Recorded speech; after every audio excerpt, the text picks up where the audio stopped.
जादुई घड़ा की कहानी। एक समय की बात है, एक छोटे से गांव में रामू नाम का एक गरीब किसान रहता था। रामू मेहनती तो था, लेकिन उसके पास कुछ भी नहीं था। उसकी पत्नी सीता भी बहुत परिश्रमी थी। दोनों का गुजारा मुश्किल से चलता था।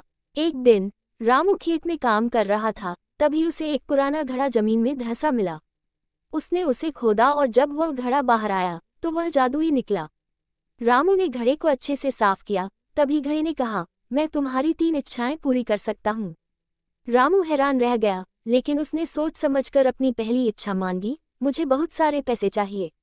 घड़े ने तुरंत उसे ढेर सारे सोने के सिक्के दे दिए। रामू खुशी खुशी घर गया और उसने सीता को सब बताया।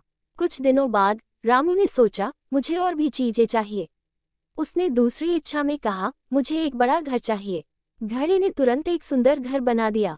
अब रामू और सीता खुश रहने लगे। लेकिन रामू की तीसरी इच्छा के बारे में सोचते सोचते वह लालच में आ गया। उसने कहा, मुझे और ज्यादा ताकत और धन चाहिए। घड़े ने कहा, ये तुम्हारी आखिरी इच्छा है। रामू ने हाँ कहा। अचानक घड़ा गायब हो गया और रामू की सारी खुशियां भी। वह फिर से गरीब हो गया। उसने सीखा कि धन और ताकत से ज्यादा महत्वपूर्ण संतोष और परिश्रम है। इस घटना के बाद रामू ने अपनी मेहनत से काम करना जारी रखा और अपने छोटे से घर में खुश रहने लगा। सीख, अत्यधिक लालच का परिणाम बुरा होता है। कैसी लगी कहानी कमेंट बॉक्स में जरूर बताइएगा।